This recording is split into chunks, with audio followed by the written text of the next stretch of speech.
Hello guys, welcome to JAMB tutorials. In today's video we are going to discuss the poem Piano and Drum by Gabriel Okara. Before we get into the video, if this is your first time on this channel, this is JAMB tutorials. What we do here is to equip students to pass their exams in the use of English and in literature.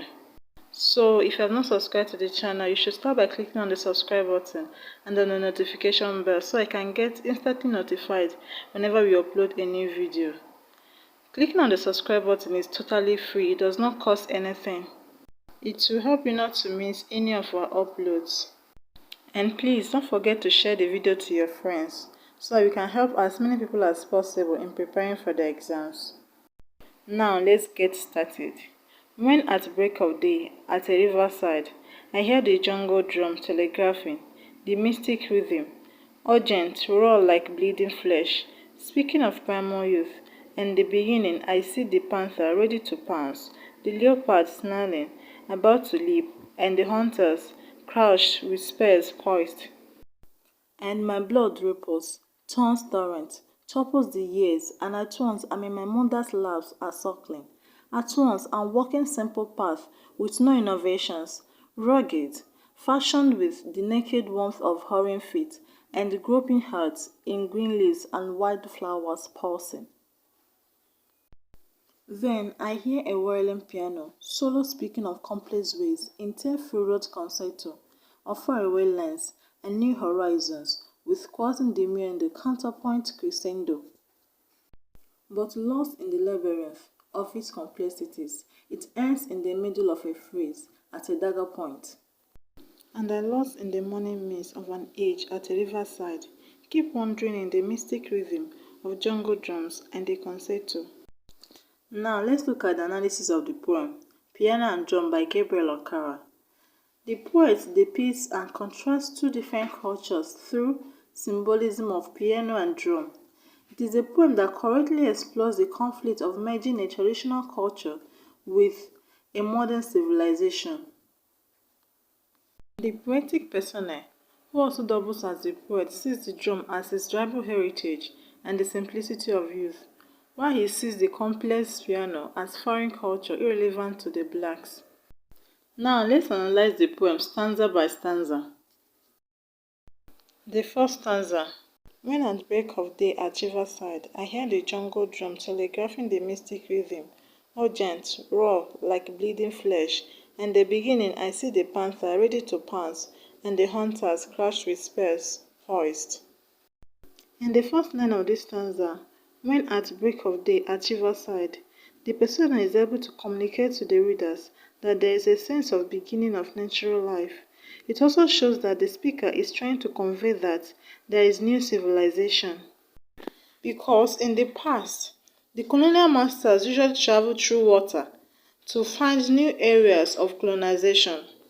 In line 4 of the same stanza, the speaker displays images of the jungle drum being like bleeding flesh.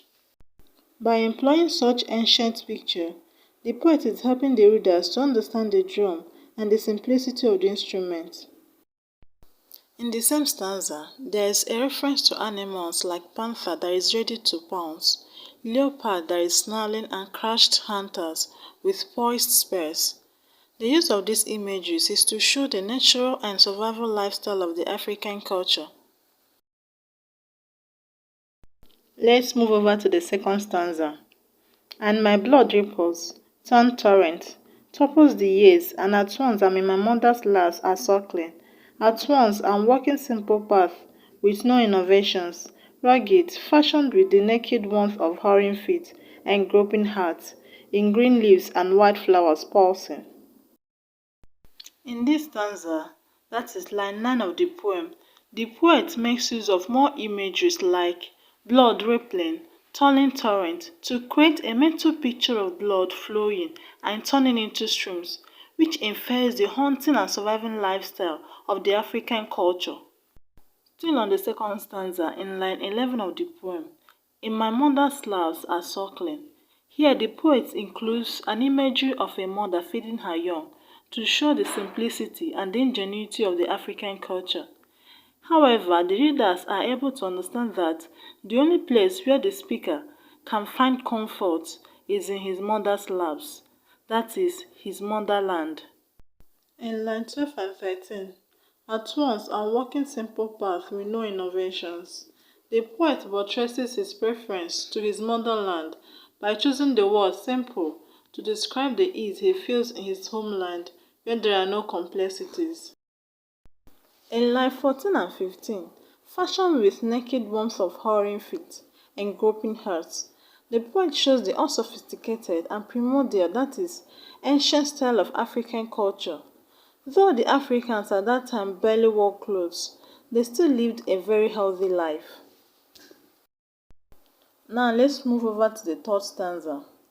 Then I hear a wailing piano, solo speaking of complex ways in tear-furrowed concerto, of faraway lands, and new horizon with coaxing diminuendo, counterpoint crescendo, but lost in the labyrinth of its complexities, it ends in the middle of a phrase at a dagger point. Here, the poet represents the Western culture with piano, which he describes as disturbing. In the first line of this stanza, he refers to the Western culture as a wailing piano, which gives the reader the unpleasant imagery of a crying baby. From the second to the fourth line of this stanza, solo speaking of complex ways in tear-furrowed concerto of faraway lands, the poet shows the selfishness and individuality of the Western culture as he illustrates the distance he feels with the Western culture. In the fourth and fifth line of this stanza, faraway lands and new horizon, further explains how alienated he feels to be in a culture where there are constant innovations and discoveries. He further buttresses his isolation in line 7 of this stanza, lost in the labyrinth. The labyrinth refers to the complexities of the Western world, which shows how uncomfortable he felt in the Western society, unlike the comfort he feels in his mother's laps, that is, his motherland. In this stanza, the poet uses sounds to express his disenchantment with the Western culture.